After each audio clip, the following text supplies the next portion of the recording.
तर पहिलं गणित आपण घेऊ आज. ऋण 2/3 याचा घातांक ऋण 2 आहे. 1/2 चा घातांक ऋण 1 आणि 1/3 चा घातांक काय आहे? ऋण 1. आता घातांकाच्या नियमानुसार ऋण घातांक धन करायचा असेल तर आपल्याला अंश आणि छेद यांची काय करायची आहे? अदलाबदल करायची आहे. मग घातांक काय घेऊ शकतो आपण? धन. सेम पद्धतीने 1/2 च्या ऐवजी काय घेता येईल आपल्याला? 2/1. 2/1 म्हणजेच 2 आणि त्याचा घातांक 1 याची गरज आहे का? नाही. आणि 1/3 जे आहे त्याला आपण इनव्हर्स केलं म्हणजे व्यस्त केलं काय येईल? 3 आणि घातांक 1 इथे पण लिहायची गरज नाही. त्यानंतर 3 म्हणण्यापेक्षा 3 चा वर्ग किती आहे? 9. 2 चा वर्ग 4 प्लस 2 मधून 3 आपल्याला सबट्रॅक्ट केले तर काय राहील या ठिकाणी? -1. अर्थातच इथं काय लिहिणार आपण? 9/4 प्लस मायनस काय होऊन जाईल? मायनस. मग आता छेद सारखा करण्यासाठी 4 ने मल्टिप्लाय करणार आपण त्याला. 4 1 4. दोघांचा कॉमन छेद किती घेणार आपण? 4 घेणार. 9 मधून 4 मायनस करा किती राहतील? 5 डिवायडेड बाय 4. आन्सर आलं 5/4 which is the option number 4. Okay. आता हे करत असताना जे नियम आपण इथे फॉलो केले ते तुम्ही थोडस आवर्जून लक्षात ठेवायचं की पहिला नियम आपण जो फॉलो केला होता तो होता a/b याचा घातांक m असेल तर तुम्ही b/a चा घातांक काय लिहायचा? धन लिहायचा. जे इथं आपण वापरलं. दुसरा एक नियम सांगितलं मी तुम्हाला की x/1 याचा अर्थ काय असतो? x असतो. छेद 1 लिहायची गरज नाही. x चा घातांक 1 असेल तर त्याचा अर्थ ती संख्या x असते म्हणजे घातांक 1 लिहायची गरज नसते. हे आपलं बेसिक मॅथमॅटिक्स. त्यानंतर सेकंड गणिताकडे येऊ आपण. यामध्ये पहा इथं आपल्याला 6वं मूळ दिलंय आणि तो वर्ग दिलेला आहे. तर याला आपण कसं लिहू शकतो पहा? 19,683. पॉवर किती आहे? 2 आणि रूट किती आहे? 6. मग आता सांगा 19,683 2 1 चा 2 2 3 चा 6 काय आलं? 1/3 आणि 1/3 अर्थातच काय आहे ते? घनमूळ. मग कोणाचं घनमूळ काढायचं आपल्याला? 19,683. कालची ट्रिक लक्षात आहे का? पुन्हा एकदा सांगतो की आपण घन मी तुम्हाला 15 पर्यंत पाठ करायला सांगितले होते परंतु तुम्ही घन जे आहेत ना हे 15 पर्यंत नाही 20 पर्यंत पाठ करा ऍटलिस्ट. आणि 20च्या पुढे काय करा माहितीये का? ज्या मूळ संख्या आहेत त्यांचे घन पाठ करा. कारण मला सांगा ज्या संख्येचं आपण फॅक्टर्स पाडून घन करू शकतो ते सोपं जाईल आपल्याला. पण आता 29 सारखी मूळ संख्या आहे त्याचं घन तर माहितच पाहिजे ना आपल्याला. बरोबर आहे का? 25 चा घन आहे तर ठीक आहे 5 च्या घनामुळे आपण त्याचे फॅक्टर पाडून आपल्याला माहिती आहे आपल्याकडे काय अवेलेबल असतात? कसोटी अवेलेबल आहे. जसं की पाहता इथं आता हे याचा आन्सर मला माहिती आहे पण मी इथं सांगत नाही. पण का सांगत नाही? कारण आता 19,683 याचे जर मी आता फॅक्टर पाडत गेलो तर पहा अगोदर मी बघणार इथं 3 ची कसोटी लागू व्हायची का? 8 आणि 3 11 11 आणि 6 17 आणि 10 27 27 ला 3 ने भाग जातो. याचा अर्थ या संख्येला 3 ने भाग जातो. पहा 3 सख 18 3 5 15 3 सख 18 3 1 3 3 2 3 1 3 8 24 3 7 21. एकदा एका संख्येनं भाग दिलं की त्या संख्येने किती वेळेस भाग द्यायला सांगितलं मी तुम्हाला? 3 वेळेस. 3 7 21 3 2 6 3 9 27. आता इथं थांबू आपण कारण 729 तुमच्या रेंज मध्ये संख्या आली का? कारण मी 20 पर्यंत सांगितलं होती. 729 चं घनमूळ काय आहे? 9. म्हणजे इथं या पॉइंटला आल्यानंतर तुम्हाला माहित आहे की इथं जो 3 वेळेस कॉमन फॅक्टर आलेला आहे तो कोणता आहे? 3. आणि 729 या संख्येचं घनमूळ कोण आहे? 9. आणि म्हणून 9 3 27. सो आन्सर कोणता असेल या ठिकाणी? Option number 2. पण तुम्हाला मी सांगितलेली गोष्ट लक्षात आली का?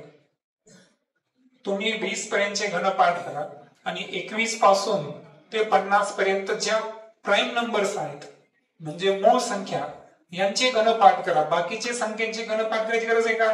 नाही.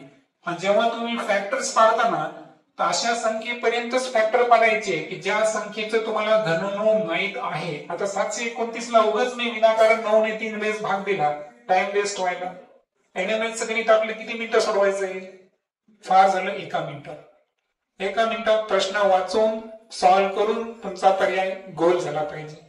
इतका कमी टाइम आहे तर कुठेतरी आपल्याला शॉर्ट ट्रिक्स वापरावं लागतील. बरोबर आहे का? मग ही ट्रिक तुम्ही लक्षात घ्या. तिसरं गणित घेऊ आपण.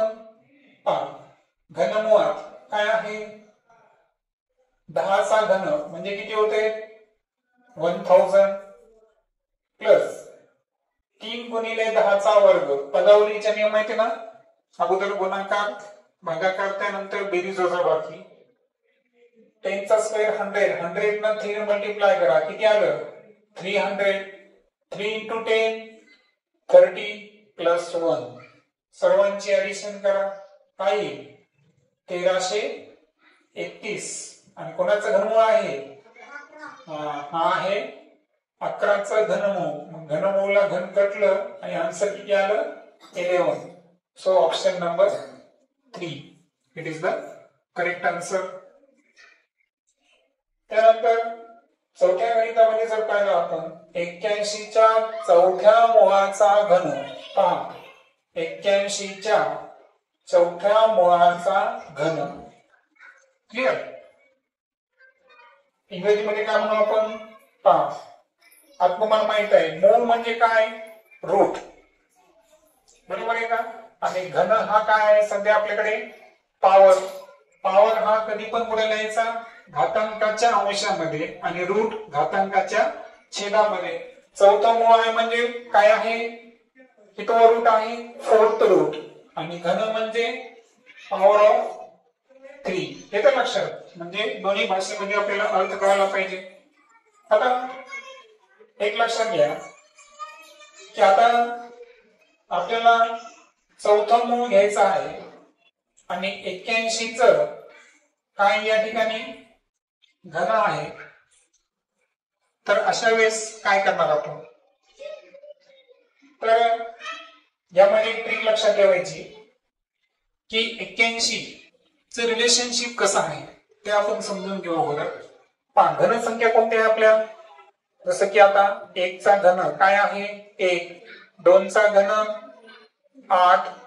3 चा घन 27. बरोबर?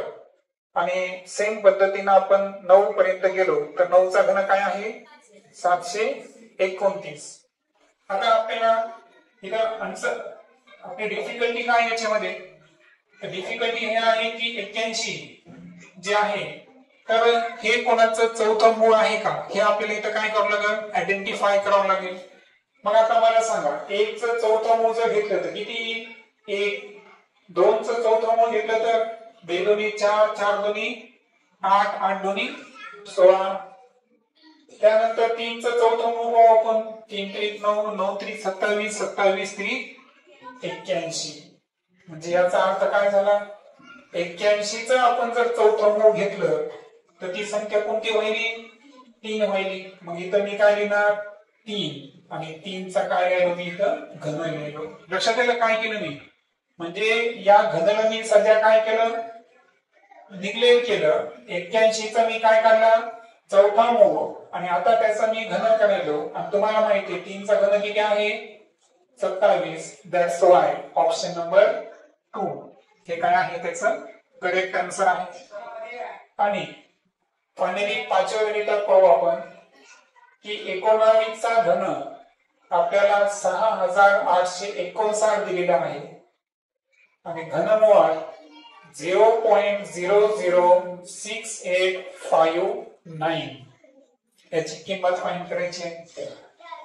आता किंमत फाइंड करताना काल मी तुम्हाला 2 ट्रिक दिल्या होत्या पण त्या ट्रिक तुम्ही फॉलो करू शकता. ती ट्रिक कोणती होती सांगतो मी तुम्हाला. मी तुम्हाला ट्रिक दिली होती की डायरेक्ट तुम्ही अंक लिहा अगोदर आणि त्यानंतर दशांश नंतरचे स्थळ किती आहेत 1 2 3 4 5 6 तर 10चा घातांक काय घेणार मी इथं ऋण 6 घेणार येते लक्षात मग आता 6859 आहे याला मी ऍज इट इज लिहितो घातांकाच्या नियमाप्रमाणे 10चा घातांक 6 हा ऋण होता तो छेदात आल्यावर काय होतो धन होतो मग धन झाल्यानंतर 6859 एकच्या पुढे 10चा घातांक 6 म्हणजे किती शून्य व्हायले 6 शून्य घनमुळात 3 शून्यापैकी 3 शून्यासाठी किती शून्य घ्यायचा 1 शून्य घ्यायचा मग आता सांगा 6859 चा घनमूळ दिलेला आहे तुम्हाला कोणाचा घन येतो 19 चा आणि 5 1 चा घनमूळ 1 या 3 शून्यापैकी 1 या 3 शून्यापैकी 1 मग आता हे 2 शून्य आहे मग 2 संख्या सोडून दशांश चिन्ह दिलं तर उत्तर किती येईल 0.19 कोणता आन्सर आहे मग option number 4 it is the correct answer okay